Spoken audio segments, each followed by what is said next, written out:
नमस्कार दोस्तों, आज मैं मॉडर्न हिस्ट्री का ये दूसरा वीडियो लेकर के आया हूँ।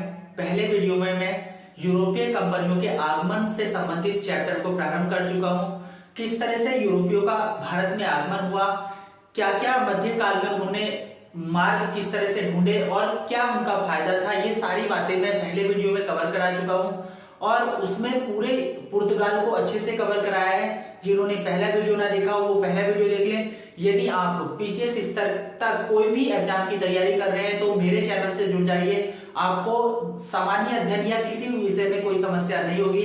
आइए स्टार्ट करते हैं। तो जैसा कि मैंने बताया कि यूरोपीय कंपनियों के आगमन किस तरह से भारत में हुआ और सबसे पहले जो पुर्तगाली कंपनियां आई, उसके बाद डच के बाद अंग्रेज आए और अंग्रेज के बाद डेनिश आए, डेनिश के बाद फ्रांसीसी आए। तो मैं पूरी तरह से पुर्तगालियों को कवर करा चुका हूं। एक बार मैं रिवीजन आपको करा देता हूं। भारत आने वाला पहला पुर्तगाली वास्को डी गामा था और वास्को डी गामा 1498 ईस्वी में भारत आया था। उसके बाद 1498 के बाद 1500 ईस्वी में दूसरा पुर्तगालीज नाविक था जिसका नाम था पेड्रा अल्वारेज कैब्राल। ये मैंने आपको बताया था। तो दूसरा नाविक पेड्रा अल्वारेज कैब्राल भारत आया। उसके बाद 1502 ईस्वी में पुनः वास्को डी गामा दोबारा भारत आया। 1503 ईस्वी में पुर्तगीजों ने भारत में कोचीन में पहली फैक्ट्री स्थापित की। उसके बाद 1505 ईस्वी में इनका पहला जो गवर्नर बनकर के आया था उसका नाम था Francisco de Almeida. Francisco de Almeida जो था वो पुर्तगीजियों का पहला गवर्नर बनकर के आया। ये 1505 से लेकर के 1509 तक पहला पुर्तगीज गवर्नर भारत में रहा। इसने भारत में शांत जल की नीति अपनाई और हिंद महासागर पर कब्जा किया। उसके बाद इसका संयुक्त नौसेना मुस्लिम बेड़े से भी आक्रमण हुआ था, जिसमें मैंने आपको बताया था कि संयुक्त मुस्लिम नौसेना बेड़े में 3 व्यक्ति थे, जिसमें पहला तुर्की का राजा था, दूसरा मिस्र का राजा था और तीसरा गुजरात का राजा। इस तरह से तीनों ने, क्योंकि जो अल्मीडा था, अल्मीडा ने सर्वप्रथम अरब या हिंद महासागर पर कब्जा कर लिया था, जो अरबों के व्यापार को अवरुद्ध कर लिया था, जिसके कारण तीनों ने इस पर आक्रमण किया और अल्मीडा का एक बेटा मारा गया 1508 ईस्वी में। 1509 ईस्वी में इसने जाने से पहले संयुक्त नौसेना मुस्लिम बेड़े को पराजित किया था। उसके बाद दूसरा पुर्तगीज गवर्नर आया था अल्फांसो डी अल्बुकर्क, जो कि 1509 से 1515 ईस्वी तक रहा। इसने आते ही कोचीन को अपना मुख्यालय बनाया। उसके बाद बीजापुर के शासक आदिल शाह से गोवा जीत लिया। जो कि आदिल शाह था वो बीजापुर का शासक था, इसको भी याद रखते हैं। और उससे इसने गोवा जीत लिया, जिससे दक्षिण भारत में इनकी शक्ति स्थापित हो गई और सबसे ज्यादा सबल शक्ति बन चुके थे। अल्बुकर्क ही भारत में स्थायी पुर्तगीज बस्ती का संस्थापक माना जाता है, या भारत में स्थायी पुर्तगाली शक्ति का संस्थापक माना जाता है। क्यों? क्योंकि वो क्या करता था, निम्न वर्ग के पुर्तगालियों को पुर्तगाल से लाता था और भारतीय महिलाओं से उनका विवाह ला करके यहाँ पर करा करके स्थायी बस्ती यहाँ पर बसा देता था। उसने अपने क्षेत्र में जहां जहां पर उसने बस्ती स्थापित की थी वहां पर सती प्रथा पर भी प्रतिबंध लगाया था और 1515 ईस्वी में गोवा में उसकी मृत्यु हो गई थी। उसके बाद मैंने आपको नीनू डी कुन्हा के बारे में बताया था, जो कि 1529 से 1538 तक भारत में पुर्तगीज गवर्नर रहा। और भारत में पुर्तगीज गवर्नर जब रहा तो उसने सबसे पहले अपना मुख्यालय कोचीन से गोवा स्थानांतरित कर दिया। तो कोचीन से गोवा जो मुख्यालय लेकर के गया था वो पुर्तगीज गवर्नर था नीनो डी कुन्हा, और उसने अपनी व्यापारिक बस्ती पूरब की ओर बढ़ाना प्रारंभ किया। पहली फैक्ट्री उसने सैंथोम में स्थापित की और एक फैक्ट्री बंगाल में हुगली में स्थापित की। सैंथोम जो था मद्रास अर्थात चेन्नई में था और हुगली पश्चिम बंगाल में था। इस तरह से पूर्वी तट पर भी इन्होंने अपनी फैक्ट्री स्थापित करना प्रारंभ कर दिया। इसके बाद इन्होंने बहुत सारे ऐसे कार्य किए जो आप पहले वीडियो में जाकर के देख लीजिए, जिससे आपको अच्छे से पता चल जाएगा कि किस तरह से इन्होंने यहाँ पर कब्जा किया। पुर्तगीजों ने हिंद महासागर पर कब्जा किया था और वहां पर एक साम्राज्य स्थापित किया, जिसको या ये कह सकते हो कि पुर्तगीजों के हिंद महासागर पर जो समुद्री साम्राज्य था उसको एस्तादो द इंडिया के नाम से जाना जाता था। एस्तादो द इंडिया, यहां पर इन्होंने एक बहुत ही महत्वपूर्ण पद्धति अपनाई थी जिसको कार्टेज आर्मिडा काफिला व्यवस्था कहा जाता था। कार्टेज एक परमिट होता था, जो भी अरबी या भारतीय जहाज हिंद महासागर से गुजरता था उसको एक कार्टेज या परमिट लेना पड़ता था पुर्तगालियों से, तब जाकर के वो व्यापार करता था। और काफिला जो होता था वो काफिला एक पुर्तगीजों का समुद्री जहाज होता था जो परमिट लेने वाले व्यक्तियों के साथ साथ चलता था, ताकि वो व्यक्ति पुर्तगीजों के नियंत्रण से जाकर के बाहर व्यापार ना करे और साथ में गोला बारूद और काली मिर्च का व्यापार ना कर सके। तो इस तरह से उन्होंने काफी कार्य किए। तो पुर्तगीजों को जाकर के आप पहले वीडियो में पढ़ें। अब हम स्टार्ट करेंगे डच। तो आइए स्टार्ट करते हैं डच। डच जो थे वो हालैंड या नीदरलैंड के निवासी थे। तो डच जो थे वो हालैंड या नीदरलैंड के व्यक्ति थे और वहां पर नीदरलैंड में इन्होंने पूर्वी देशों के साथ व्यापार करने के लिए एक समझौता किया और बहुत सारे व्यक्तियों इकट्ठा हुए जो व्यापारी थे और व्यापारियों ने इकट्ठा होकर के एक कंपनी की स्थापना की जिसका नाम था डच ईस्ट इंडिया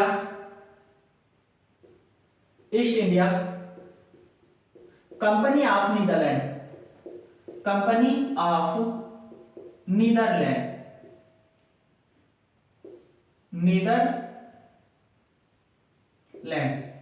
और Dutch East India Company of Netherlands की स्थापना 1602 ईस्वी में हो गई।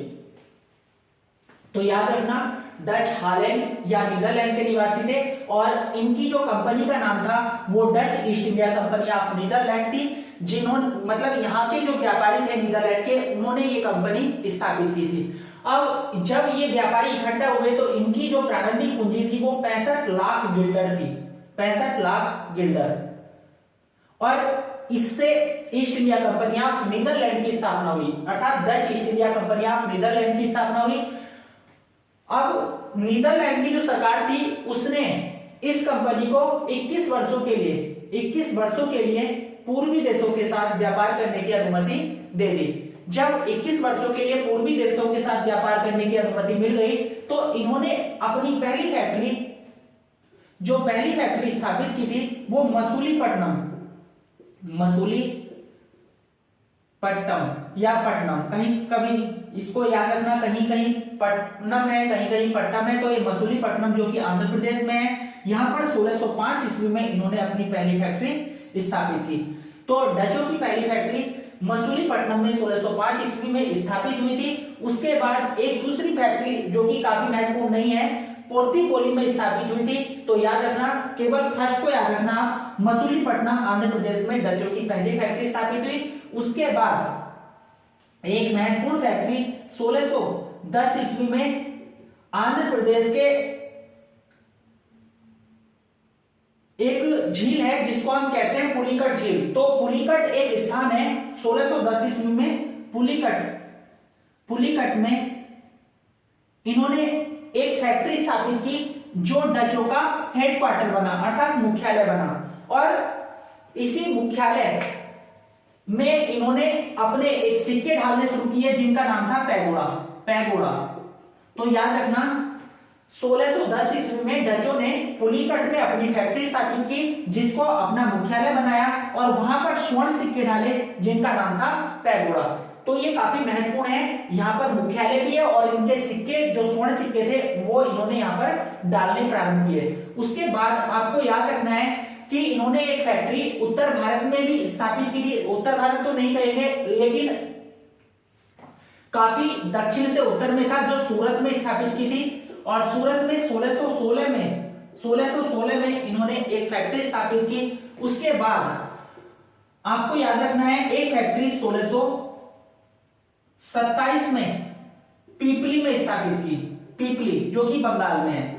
अब ये बंगाल में डचों की पहली फैक्ट्री थी, याद रखना बंगाल में डचों की पहली फैक्ट्री इन्होंने पीपली में स्थापित की थी जो कि 1627 में स्थापित हुई थी। उसके बाद बंगाल में एक फैक्ट्री और स्थापित की जो कि 1653 में स्थापित की थी और वो थी चिनसुरा में, जो कि हुगली के पास है, हुगली के पास। यहां जो चिंसुरा में इन्होंने फैक्ट्री स्थापित की थी, इसका नाम था गुस्तावुस फोर्ट, गुस्तावुस फोर्ट। तो आपको याद रखना है कि डचों ने बंगाल में जो पहली फैक्ट्री स्थापित की थी वो 1627 में स्थापित की थी पीपली में, और दूसरी फैक्ट्री 1653 ईस्वी में चिंसुरा में स्थापित की थी, और इस फैक्ट्री का नाम था गुस्तावुस फोर्ट, जो कि किलेबद्ध थी। आपको यह भी याद रखना है ये किलेबद्ध फैक्ट्री थी। अगला पॉइंट यहां पर आपको याद रखना है, अब इन्होंने 1658 ईस्वी में 4 फैक्ट्री स्थापित की थी, 1658 में। अब यहां पर मैं इतनी बारीकी से ये फैक्चुअल डाटा क्यों बता रहा हूं, क्योंकि अभी 2-3 वर्ष पहले यहां से प्रश्न बना था कि डचों ने निम्नलिखित में से किस स्थान पर फैक्ट्री स्थापित नहीं की। तो वहां पर जो मैं स्थान बताऊंगा, अगर आप इन्हें पढ़े रहोगे तो 4 विकल्पों को चुनने में आपको आसानी हो जाएगी। तो 1658 में इन्होंने 4 फैक्ट्री स्थापित की। एक फैक्ट्री थी पटना में, पटना बिहार में, और दूसरी फैक्ट्री कासिम बाजार जो कि पश्चिम बंगाल में है, और एक तीसरी फैक्ट्री बालासोर जो कि उड़ीसा में है, और एक चौथी और फैक्ट्री थी जो कि नेगापट्टनम में है, नेगापट्टनम, ये तमिलनाडु में है। इस तरह से 1658 में इन्होंने 4 फैक्ट्री स्थापित की, एक पटना में, कासिम बाजार में, बालासोर में और नेगापट्टनम में। ये चारों फैक्ट्री आपको याद रखने हैं स्थान, बालासोर उड़ीसा में, नेगापट्टनम तमिलनाडु में, कासिम बाजार पश्चिम बंगाल में और पटना बिहार में। उसके बाद एक फैक्ट्री और स्थापित की थी 1660 में, ये की थी गोलकुंडा, जहां से कोहिनूर हीरा मिला था। उसके बाद 1663 में एक फैक्ट्री और स्थापित हुई थी कोचीन में। इस तरह से इनकी काफी स्थानों पर इन्होंने अपना साम्राज्य फैला लिया था। तो याद रखिए, इन्होंने अपनी पहली फैक्ट्री मसूलीपट्टनम में स्थापित की आंध्र प्रदेश में 1605 में, दूसरी फैक्ट्री 1605 में ही पोतीपोली में स्थापित की, 1610 में पुलिकट में फैक्ट्री स्थापित की, जिसको अपना हेडक्वार्टर अर्थात मुख्यालय बनाया, वहां पर स्वर्ण सिक्के पैगोडा डाले। उसके बाद 1616 में सूरत में अपनी फैक्ट्री स्थापित की, 1627 में पीपली में स्थापित की, जो डचों की बंगाल में पहली फैक्ट्री थी। उसके बाद डचों की बंगाल में दूसरी फैक्ट्री 1653 ईस्वी में चिंसुरा में स्थापित हुई, जो हुगली में थी, और जिसको हम गुस्तावुस फोर्ट के नाम से जानते हैं। ये भी पीसीएस ने प्रश्न पूछा है कि गुस्तावुस फोर्ट जो किला था वो किन का था, अंग्रेजों का, डचों का, फ्रांसीसियों का या पुर्तगालियों का। तो याद रखना, गुस्तावुस फोर्ट जो चिंसुरा में स्थित था, ये डचों का एक किला था। उसके बाद 1658 ईस्वी में इन्होंने 4 फैक्ट्री स्थापित की, पटना बिहार, कासिम बाजार बंगाल और बालासोर उड़ीसा और नेगापट्टनम तमिलनाडु, और 2 फैक्ट्री गोलकुंडा और कोचीन में स्थापित की। सन आपको विशेष याद करना जरूरी नहीं है, लेकिन आपको ये स्थान पता होना चाहिए कि कहां-कहां पर इन्होंने फैक्ट्री अपनी स्थापित की थी। उसके बाद 1664 ईस्वी में औरंगजेब उस समय मुगल बादशाह थे, और मुगल बादशाह औरंगजेब ने 3.5% वार्षिक कर के बदले, 3.5% वार्षिक कर के बदले बंगाल, बिहार और उड़ीसा में इनको स्वतंत्र व्यापार या कर मुक्त व्यापार की घोषणा कर दी, मात्र 3.5% वार्षिक चुंगी कर के बदले।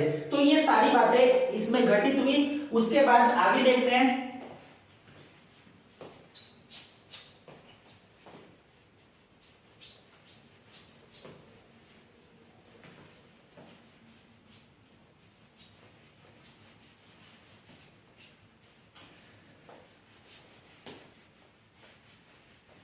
यदि आप इन वीडियो को बार बार सुनते हो तो ये अच्छे से तैयार हो जाएंगे, क्योंकि हिस्ट्री थोड़ा सा टफ हो जाता है फैक्चुअल डाटा की वजह से, और पीसीएस अपेक्षा फैक्चुअल के साथ साथ कॉन्सेप्चुअल भी करता है। तो दोनों को आपको तैयार करके चलना है कि फैक्चुअल मतलब फैक्ट भी रखने हैं और कॉन्सेप्ट भी क्लियर करने हैं। तो यहां पर मैंने बताया। उसके बाद आपको याद रखना है कि जो डच थे,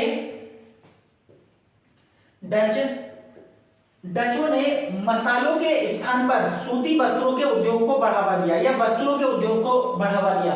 तो याद रखना, डचों की मुख्य निर्यात की वस्तुएं थी वो मसाला नहीं थी बल्कि सूती वस्त्र थे। तो इन्होंने मसालों के स्थान पर वस्त्रों को व्यापार की वस्तु बनाया।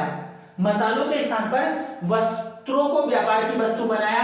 और ये डच ही थे जिन्होंने सर्वप्रथम जापान के साथ भारत का व्यापार प्रारंभ किया। याद रखना, डचों ने मसालों को अपनी व्यापार की वस्तु नहीं बनाया बल्कि वस्त्रों को या कपड़ों को व्यापार की वस्तु बनाया। और भारतीय वस्तुओं को व्यापार की वस्तु बनाने का श्रेय भी डचों को जाता है, ना कि अंग्रेजों को और पुर्तगालियों को। याद रखना, भारतीय वस्तुओं को व्यापार की वस्तु बनाने का जो श्रेय जाता है वो डचों को जाता है। अब आपको याद रखना है कि जो डच थे, डचों ने कपड़े कहां कहां से निर्यात किए थे। तो डच तीन बंदरगाहों से कपड़ों का निर्यात करते थे। पहला कोरोमंडल तट से, दूसरा गुजरात बंदरगाहों से, और तीसरा जो था वो पश्चिम बंगाल अर्थात वेस्ट बंगाल से।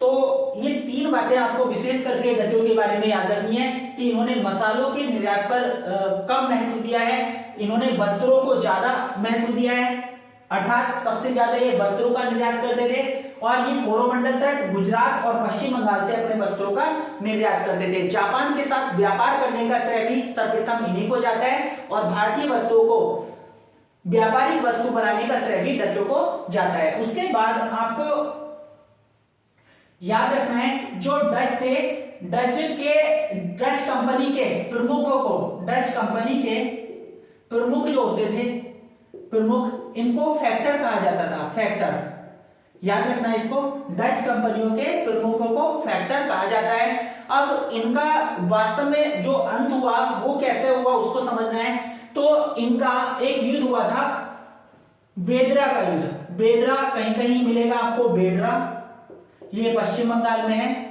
तो बेदरा का युद्ध ये हुआ था 1759 में। ये युद्ध अंग्रेजों और डचों के मध्य हुआ, जिसमें डच हमेशा के लिए अंतिम रूप से पराजित हो गए और अंग्रेजों की विजय हुई। ये पराजित हुए और भारत से डचों का जो वर्चस्व था वो पूरी तरह से समाप्त हो गया।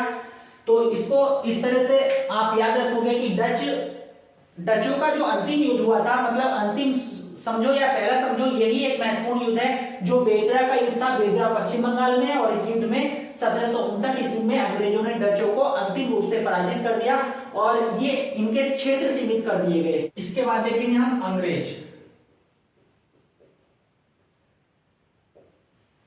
जैसा कि मैंने पहले बताया था कि जो सबसे पहले पुर्तगाली आए, उसके बाद डच, और डचों के बाद जो आए थे वो अंग्रेज। लेकिन डच ईस्ट इंडिया कंपनी की स्थापना 1602 ईस्वी में हुई और ईस्ट इंडिया कंपनी की स्थापना 1600 ईस्वी में हो चुकी थी। तो ये कह सकते हो कि जो अंग्रेज ईस्ट इंडिया कंपनी की स्थापना हुई थी वो डच ईस्ट इंडिया कंपनी की स्थापना से पहले हुई थी। तो याद रखना, अंग्रेज ईस्ट इंडिया कंपनी की स्थापना डच ईस्ट इंडिया कंपनी से पहले हुई थी। अब हुआ क्या था, 1600 यहां पर 1599 की बात है। 1599 में लंदन में लॉर्ड मेयर की अध्यक्षता में कुछ व्यापारिक सदस्य इकट्ठा हुए जिन्होंने पूर्वी देशों के साथ व्यापार करने के लिए एक कंपनी बनाने का प्रस्ताव रखा। 1599 में इनकी कंपनी बन गई और इसमें 217 भागीदार सदस्य शामिल हुए, जिस कंपनी का नाम रखा गया ईस्ट इंडिया कंपनी। ईस्ट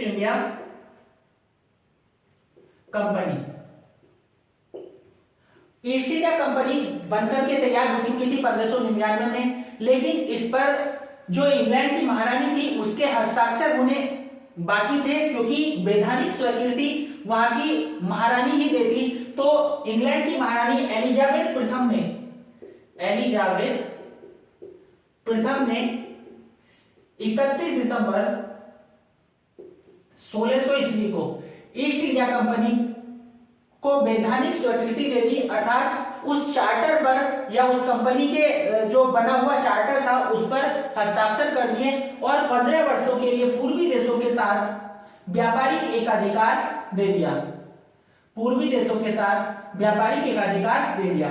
तो यहाँ पर याद रखना है, जो अंग्रेज ईस्ट इंडिया कंपनी की स्थापना हुई थी तो उसके लिए 1599 ईस्वी में लंदन में लॉर्ड मेयर की अध्यक्षता में एक बैठक हुई, जिस बैठक में निश्चय किया गया कि पूर्वी देशों के साथ व्यापार करने के लिए एक कंपनी स्थापित की जाएगी, जिसकी स्थापना हुई और उसका नाम रखा गया east India Company of England. और उसके बाद इंग्लैंड की उस समय महारानी थी एलिजाबेथ प्रथम। तो एलिजाबेथ प्रथम ने 31 दिसंबर 1600 ईस्वी को उस कंपनी के चार्टर पर हस्ताक्षर कर दिए और कंपनी को पूर्वी देशों के साथ 15 वर्षों के लिए व्यापार करने की अनुमति मिल गई। अब यहाँ पर पूर्वी देश कौन से हैं, जैसे कि जो पूर्व में पड़ते हैं, जैसे कि भारत हो गया, इंडोनेशिया हो गया, जापान हो गया, तो इन सभी देशों के साथ व्यापार करने की अनुमति इनको मिल गई।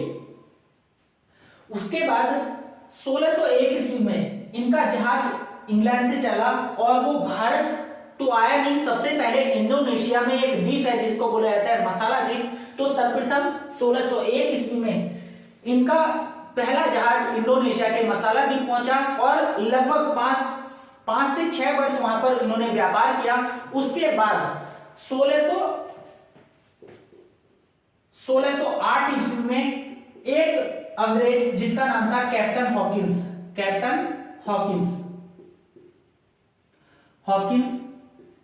ये भारत में पहुंचा और भारत में समुद्र के रास्ते पहुंचने वाला पहला अंग्रेज कैप्टन हॉकिंस था, जो 1608 ईस्वी में सूरत बंदरगाह पर आकर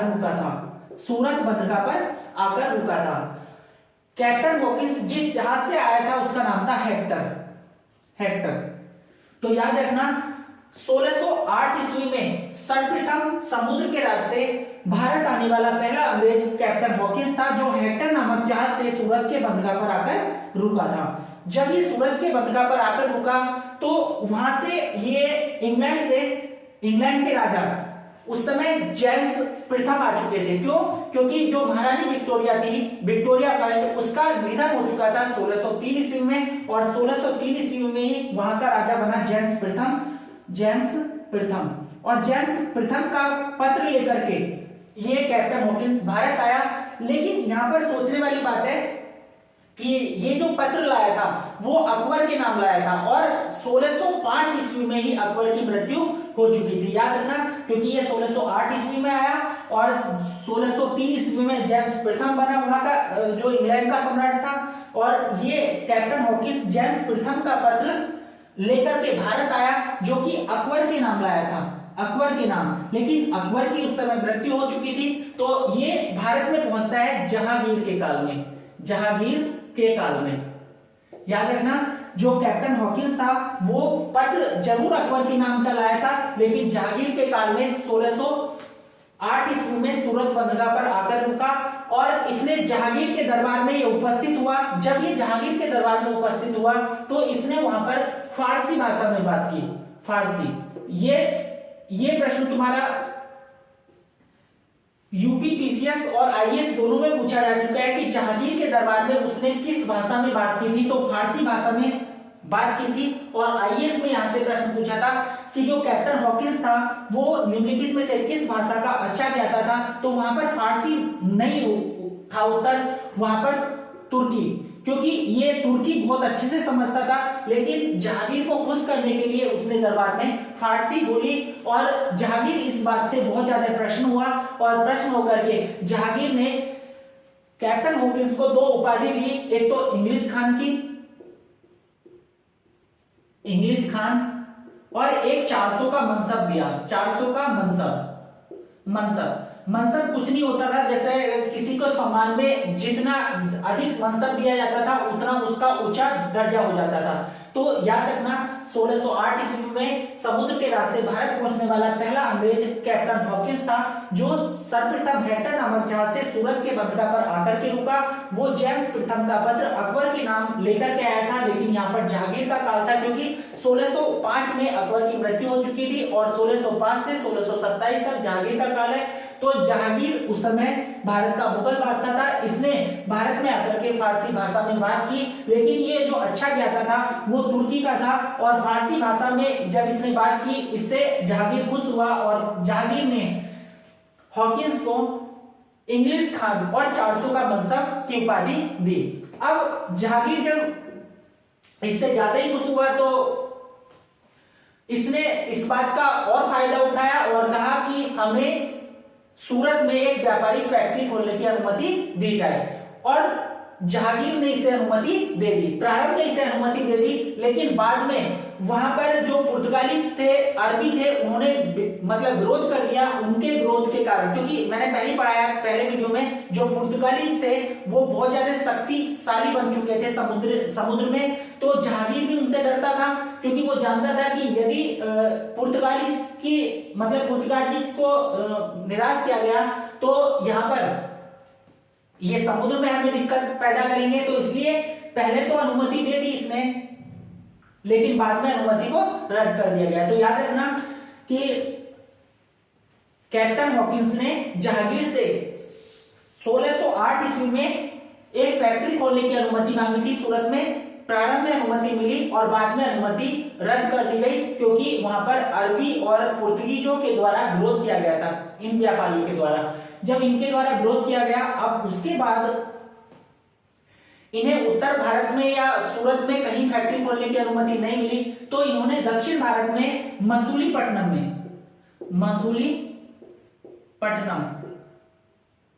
में, ये आंध्र प्रदेश में, पहली फैक्ट्री 1611 ईस्वी में स्थापित की। याद रखना, कुछ किताबों में सूरत में पहली फैक्ट्री दिखा रही है, लेकिन सूरत में पहली फैक्ट्री इनकी स्थापित नहीं हो पाई थी, क्योंकि वहां पर अनुमति मिली जरूर थी, बाद में उस अनुमति को रद्द कर दिया गया था। तो इनकी पहली फैक्ट्री, अंग्रेजों की पहली फैक्ट्री मसूलीपट्टनम, जो कि आंध्र प्रदेश में है, 1611 ईस्वी में यहाँ पर इनकी पहली फैक्ट्री स्थापित हुई। उसके बाद 1611 ईस्वी में अंग्रेजों और पुर्तगीजों के मध्य एक युद्ध हुआ, जिसको बोला जाता है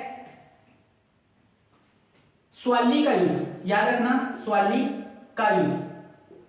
यह प्रश्न भी काफी महत्वपूर्ण है कि स्वाली का युद्ध किस किस के मध्य हुआ था।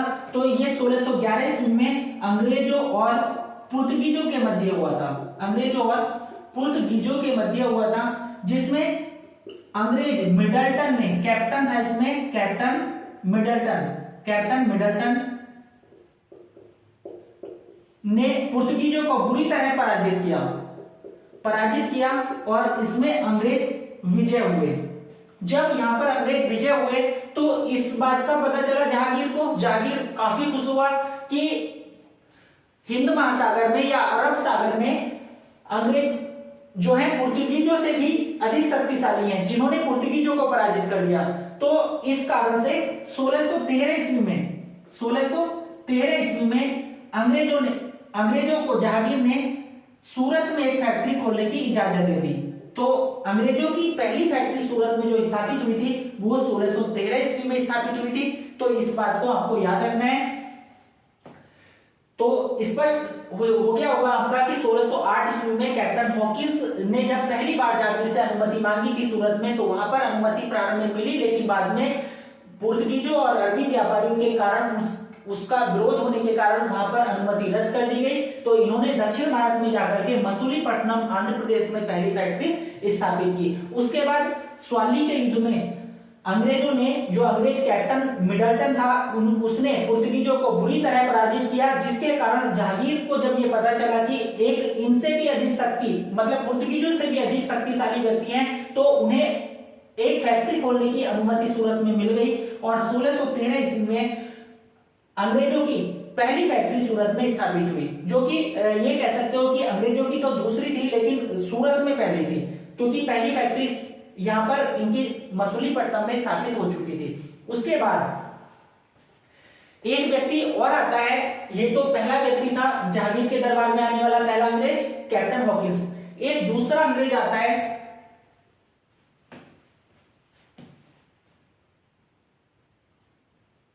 सोलह सौ पंद्रह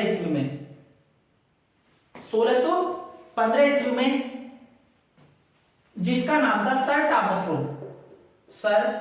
टॉमस रो। ये सर थॉमस रो जो था वो जेम्स प्रथम का पत्र लेकर के जहांगीर के दरबार में पहुंचने वाला दूसरा व्यक्ति था। बस यहां से इतना ही प्रश्न याद रखना कि जेम्स प्रथम का पत्र लेकर के मुगल दरबार में पहुंचने वाला जो दूसरा व्यक्ति था वो सर थॉमस रो था। यहां पर इतना ही आपको याद रखना है। उसके बाद इसका आगे पढ़ेंगे।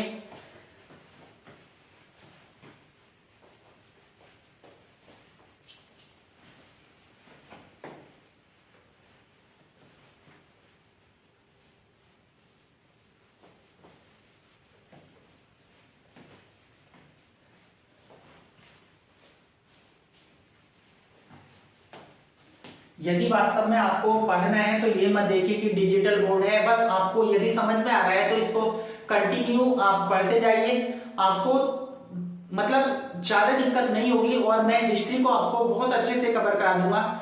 उसके बाद यहाँ पर जैसे मैंने बताया कि 1615 ईस्वी में सर थॉमस रो जहांगीर के दरबार में पहुंचने वाला दूसरा अंग्रेज था। उसके बाद आपको याद रखना है एक 1632 की घटना। 1632 ईस्वी में 1632 ईस्वी में जो गोलकुंडा के सुल्तान थे जिसका नाम था अब्दुल कुतुब शाह। 1632 ईस्वी में अब्दुल्ला कुतुब शाह 1632 ईस्वी में गोलकुंडा के सुल्तान अब्दुल कुतुब शाह, आपको पता होगा गोलकुंडा आंध्र प्रदेश में, और वहां के सुल्तान थे अब्दुल्ला कुतुब शाह। इन्होंने यहां पर एक फरमान जारी किया गया जिसको गोल्डन फरमान बोला। गोल्डन फरमान या कभी कभी इसमें हिंदी में मिलता है सुनहरा फरमान। तो 1632 ईस्वी में गोलकुंडा के सुल्तान अब्दुल कुतुब शाह ने गोल्डन फरमान जारी किया जिसको सुनहरा फरमान बोला जाता है, जिसमें 500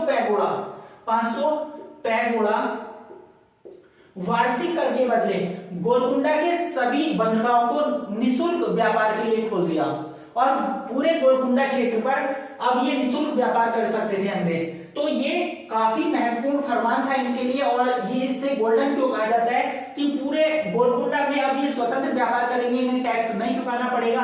तो ये काफी महत्वपूर्ण था। ये 1632 ईस्वी की बात है। तो सुनहरा फरमान या गोल्डन फरमान किसने जारी किया था? गोलकुंडा के सुल्तान अब्दुल्ला कुतुब शाह के द्वारा, जिसमें मात्र 500 पैगोड़ा कर के बदले पूरे गोलकुंडा के बंदरगाहों को और गोलकुंडा के क्षेत्र को व्यापार करने के लिए निःशुल्क छोड़ दिया था।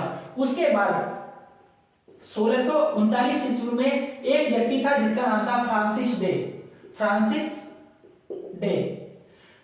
डे एक अंग्रेज था। 1639 ईस्वी में फ्रांसिस डे ने चंद्रगिरी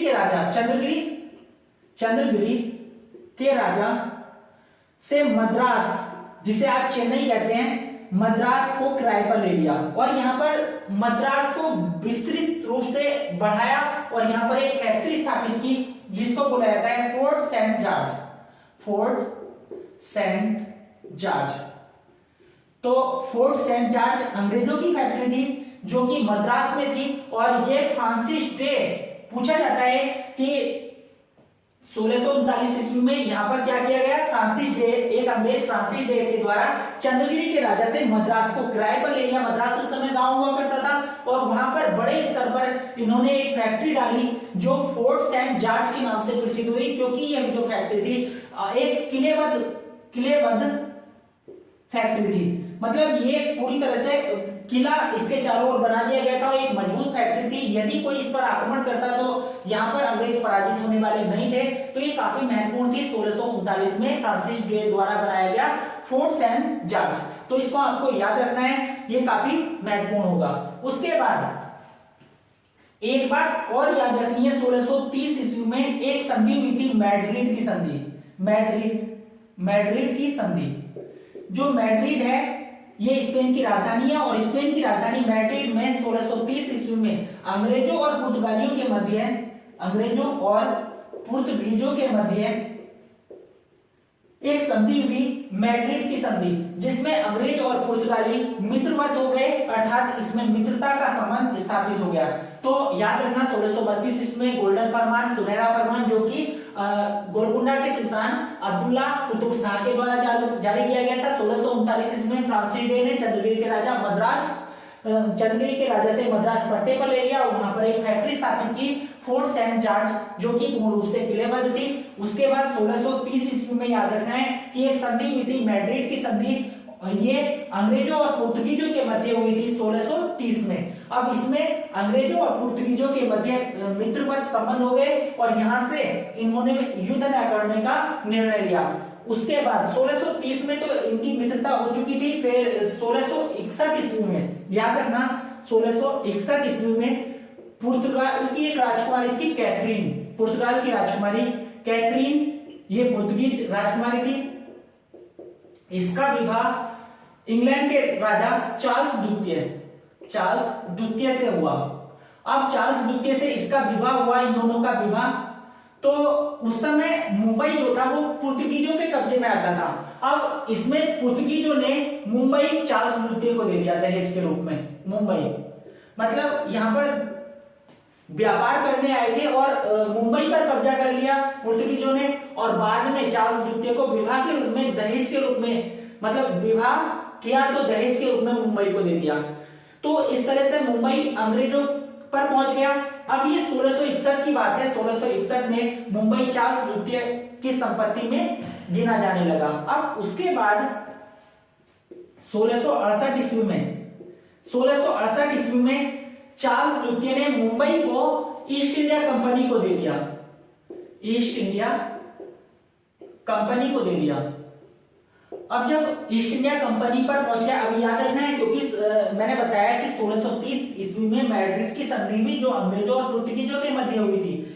इन दोनों के मध्य मित्रवत संबंध हो गए, जिसके कारण 1661 में कैथरीन जो कि पुर्तगीज राजकुमारी थी, इसका विवाह इंग्लैंड के राजा चार्ल्स द्वितीय से हो गया और यहाँ पर मुंबई दहेज के रूप में चार्ल्स द्वितीय को मिल गया। अब चार्ल्स द्वितीय ने 1668 में इस मुंबई को ईस्ट इंडिया कंपनी को दे दिया।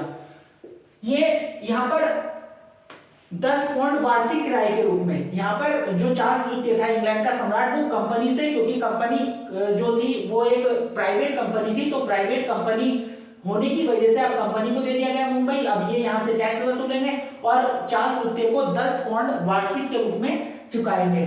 उसके बाद 1686 ईस्वी में या कहीं कहीं 87 लिखा हुआ है, तो 1687 ईस्वी में अंग्रेजों ने मुंबई को अपनी मुख्य व्यापारिक बस्ती बना लिया। 1687 ईस्वी में अंग्रेजों ने मुंबई को गोवा के स्थान पर अपनी मुख्य व्यापारिक बस्ती बना लिया। आपने देखा कि मुंबई में किस तरह से अंग्रेजों का प्रवेश हुआ और कब्जा हुआ। उसके बाद बंगाल के बारे में समझेंगे, क्योंकि बंगाल जो था, बंगाल सबसे अमीर प्रांत था और अंग्रेज सबसे अमीर प्रांत को अपने कब्जे में लेना चाहते थे, जिसके कारण उन्होंने कई युद्ध किए, जिसमें बक्सर का युद्ध, प्लासी का युद्ध, आगे आप पढ़ोगे। तो क्यों हुआ, तो इस तरह से मतलब यहाँ पर आपको समझना है किस तरह से बंगाल में अंग्रेजों की शुरुआत हुई और क्या ऐसे कारण बने जो युद्ध के बाद में जाकर के कारण बने। तो आइए इसको समझते हैं। हेडिंग डाल लीजिए कि बंगाल में अंग्रेजों का प्रवेश, बंगाल में अंग्रेजों का प्रवेश।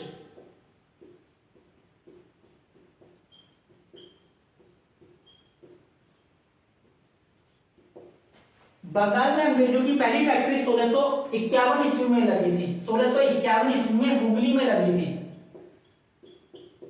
याद रखना, बंगाल में अंग्रेजों की पहली फैक्ट्री 1651 ईस्वी में हुगली में लगी थी। और किस तरह से लगी थी ये आपको समझना है। तो वहां पर एक बंगाल का नवाब हुआ करता था। नवाब क्या, उस समय सूबेदार ही था, वो सूबेदार, जिसका नाम था शाह शुजा। क्योंकि जो बंगाल था उस समय मुगल बादशाह का ही एक प्रांत हुआ करता था, तो यहां पर एक सूबेदार हुआ करता था जिसका नाम था शाह शुजा। और शाह शुजा ने एक अंग्रेज शाह शुजा के पास गया जिसका नाम था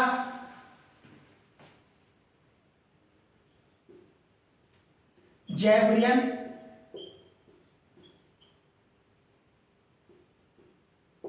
वाटन, कहीं कहीं इसे ग्रेवियन मॉर्टन की लिखा हुआ है। तो याद रखिए यहां पर 1651 ईस्वी में यहां के सूबेदार शाहसुजा के पास एक व्यक्ति जाता है जिसका नाम है ग्रेवियन वाटन, और ग्रेवियन वाटन ने यहां पर 1651 ईस्वी में हुगली में एक फैक्ट्री खोलने की अनुमति मांगी, अनुमति मिल गई, और अनुमति मिलने के बाद यहां से इनका अंग्रेजों का मतलब बंगाल में प्रवेश प्रारंभ माना जाता है। और 1651 ईस्वी में ही ग्रेवियन को शाहसुजा द्वारा मात्र 3000 रुपए वार्षिक कर के बदले बंगाल, बिहार, सॉरी इसमें केवल बंगाल, तो 3000 रुपए कर के बदले बंगाल में स्वतंत्र व्यापार करने की अंग्रेजों को छूट मिल गई। तो इस तरह से बंगाल में अंग्रेजों का प्रवेश प्रारंभ माना जाता है। तो बस इसको एक लाइन में आप याद रखिए कि बंगाल में अंग्रेजों की पहली फैक्ट्री 1651 ईस्वी में हुगली में स्थापित हुई थी। उस समय बंगाल के सूबेदार शाहसुजा के द्वारा अंग्रेज ग्रेवियन ब्रंटन को या वॉटन को मात्र 3000 रुपए वार्षिक कर के बदले पूरे बंगाल में निःशुल्क व्यापार की छूट मिल गई। क्योंकि यहां पर समझ सकते हो कि बंगाल छोटा मोटा नहीं था उस समय, उस बंगाल में काफी ज्यादा हिस्से आते थे, आज का बांग्लादेश उसमें शामिल था। तो इस तरह से 3000 रुपए वार्षिक कर के बदले में इन्हें अनुमति मिल गई। उसके बाद 1686 ईस्वी में अंग्रेजों ने हुगली को लूट लिया। 1686 ईस्वी में अंग्रेजों ने हुगली को लूट लिया, जिसके कारण यहां पर औरंगजेब ने अंग्रेजों को पूरी तरह पराजित किया और उन्हें वहां से भगा दिया। जब इनको यहां से भगाया गया हुगली से या बंगाल से, तो ये बंगाल में हुगली नदी के मुहाने पर एक ज्वारग्रस्त द्वीप है फुल्का द्वीप, वहां पर जाकर के इन्होंने शरण ली। लेकिन एक व्यक्ति जॉब चौरनाक था, जॉब चौरनाक ये एक बुद्धिमान व्यक्ति था। इसी के सहयोग से पुनः अंग्रेजों को बंगाल में अनुमति मिली और इन्हें सूतानाती, एक गांव था सूतानाती, वहां पर बसने की अनुमति मिल गई। तो याद रखना 1686 में अंग्रेजों ने हुगली को लूट लिया और इसके एवज में उस समय मुगल बादशाह औरंगजेब के द्वारा अंग्रेजों को बुरी तरह पराजित किया गया और यहां से खदेड़ दिया गया और ये भाग करके एक हुगली नदी के मुहाने पर ज्वारग्रस्त द्वीप फुल्का द्वीप पर पहुंचे, जहां पर जॉब चौरनोक के द्वारा और औरंगजेब के मध्य एक समझौता हुआ और पुनः इन्हें एक कलकत्ता के एक गांव सूतानाती में लौटने की अनुमति मिल गई। उस समय कलकत्ता नहीं हुआ करता था, यहाँ पर 3 गांव थे। एक चलो इसके बारे में भी अच्छे से समझ लीजिए। 1698 की बात है। 1698 में जॉब चौरनौक या अंग्रेजी कंपनी को 3 गांव 1200 रुपए वार्षिक किराए पर मिले। 3 गांव में एक गांव सूतानाती था, सूतानाती, एक कलिका था और एक गोविंदपुर।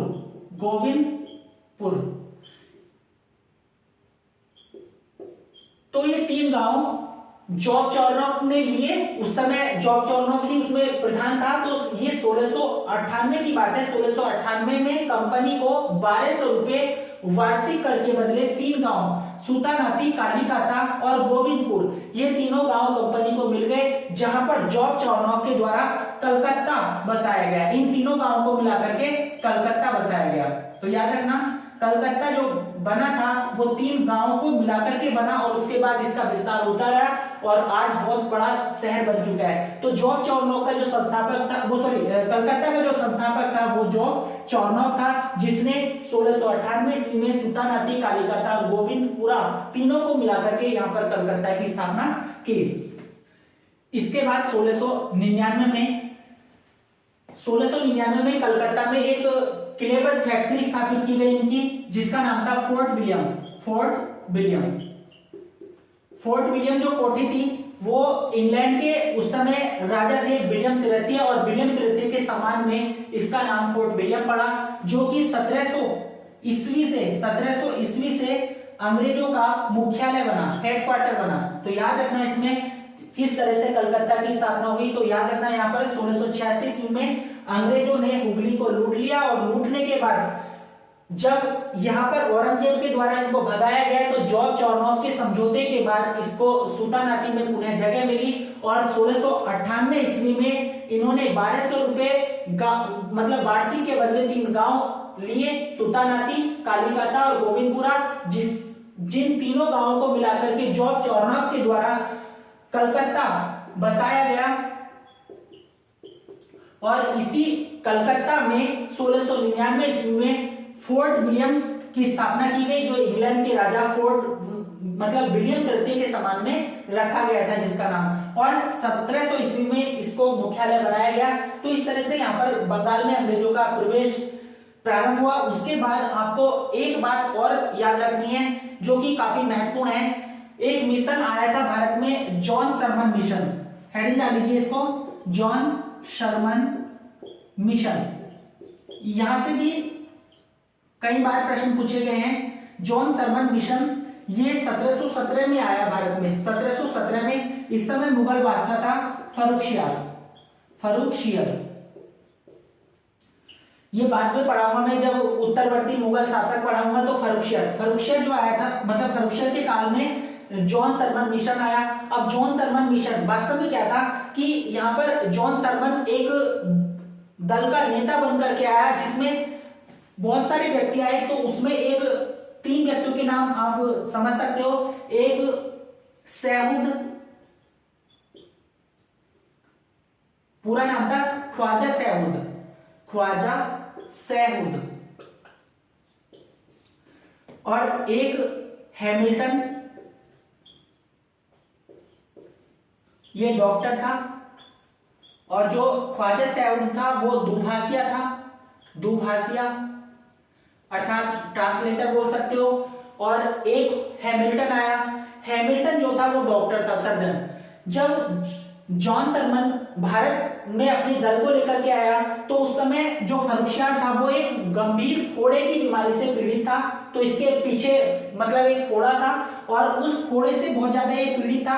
अब इसके दरबार में पहुंचा डॉक्टर हैमिल्टन ने इसका सफलतापूर्वक इलाज कर दिया और इसने मतलब एक घोषणा कर दी, एक फरमान जारी कर दिया जिसको शाही फरमान बोला गया उस समय के लिए, शाही फरमान। इसमें उसने 3 घोषणाएं की, 3 घोषणाएं। मात्र 3000 रुपए कर के बदले बंगाल में स्वतंत्र व्यापार, मात्र 3000 रुपए कर के बदले बंगाल में स्वतंत्र व्यापार हमेशा के लिए अंग्रेज करेंगे। और जो इसने मुगल बादशाह की मोहर लग चुकी थी, क्योंकि ये जितना भी कार्य अंग्रेज करते थे वो एक लिखित रूप में करते थे, लिखित दस्तावेज के रूप में करते थे। हालांकि इंग्लैंड का आज तक संविधान लिखित नहीं है, लेकिन अंग्रेज इतने तेज थे कि भारत में कोई भी कार्य करते थे सबसे पहले वो साइन करवाते थे। तो जब ये शाही फरमान जारी किया गया मुगल बादशाह फर्रुखशियर के द्वारा, तो मात्र 3000 रुपए कर के बदले जो इंग्लैंड की कंपनी थी उनको 3000 रुपए वार्षिक कर के बदले बंगाल में स्वतंत्र व्यापार की छूट हमेशा के लिए मिल गई। दूसरा 10,000 रुपए वार्षिक कर के बदले सूरत पूरी तरह से कर मुक्त कर दिया गया अंग्रेजों के लिए। और तीसरी जो घोषणा थी वो उससे भी ज्यादा मतलब भयानक थी, जिसमें पूरे मुगल दरबार में अंग्रेजी सिक्के चलाने की अनुमति मिल गई। तो यहाँ पर आपको देखोगे कि इतना बड़ा मतलब कह सकते हो कि इतना बड़ा बुद्धिमान राजा था जो कि अपने मुगल दरबार में दूसरों के सिक्के चलवा रहा है। तो यही जो एक फरमान था ये बाद में बंगाल में सबसे ज्यादा युद्ध का कारण बना। तो याद रखना, जॉन शरमन मिशन 1717 ईस्वी में फर्रुखशियर के काल में आया था, जिसमें ख्वाजा सैहुद दुभाषिया था और हैमिल्टन एक डॉक्टर था और एक व्यक्ति और था एडवर्ड स्टीफंस। तो एडवर्ड स्टीफंस भी इसमें काफी महत्वपूर्ण है। लेकिन यहाँ पर जो हैमिल्टन ने फर्रुखशियर के फोड़े का सफलतापूर्वक इलाज किया और इसने खुश होकर के एक घोषणा कर दी जिसको शाही फरमान कहा जाता है। उसमें 3 घोषणाएं थी। 3000 रुपए वार्षिक कर के बदले बंगाल में कंपनी हमेशा के लिए स्वतंत्र व्यापार करेगी और उस 10,000 रुपए 10,000 रुपए वार्षिक के बदले सूरत में अंग्रेज हमेशा के लिए व्यापार करेंगे और मतलब पूरे मुगल दरबार में अंग्रेजी सिक्के चलाने की अनुमति मिल गई, जिसे इस घोषणा पत्र को एक अंग्रेज इतिहासकार से आम्श, ये पूछा गया है, आम्श ने अंग्रेजों का मैग्ना कार्टा कहा, अंग्रेजों का मैग्ना कार्टा कहा। मैग्ना कार्टा, मैग्ना कार्टा का मतलब हिंदी में होता है महाधिकार पत्र, मतलब अंग्रेजों को एक ऐसे अधिकार मिल गए जो उन्हें नहीं मिलने चाहिए थे, और इसी बात को आम्श जो कि अंग्रेजी इतिहासकार था उसने अंग्रेजों का मैग्ना कार्टा कहा। तो ये सारी बातों को आप देखोगे, यही मैग्ना कार्टा जो था मतलब अंत में बंगाल के नवाब और कंपनी या अंग्रेजों के मध्य युद्ध का कारण बना। और इस तरह से यहाँ पर मैंने अच्छे से पूरा अंग्रेज जो पोर्शन था वो कवर करा दिया है, तो आप इसको अच्छे से तैयार कीजिए। और वीडियो ज्यादा लंबी हो जाएगी तो इसलिए मैं इस वीडियो को यहीं पे समाप्त करता हूं। और वीडियो पसंद आए तो लाइक करें, शेयर करें और अपने दोस्तों के साथ जरूर इसे लाइक शेयर करते रहें, क्योंकि यदि आप इस चैनल को बढ़ावा देते हो तो मैं आपको सारे विषय धीरे धीरे से कवर कराऊंगा।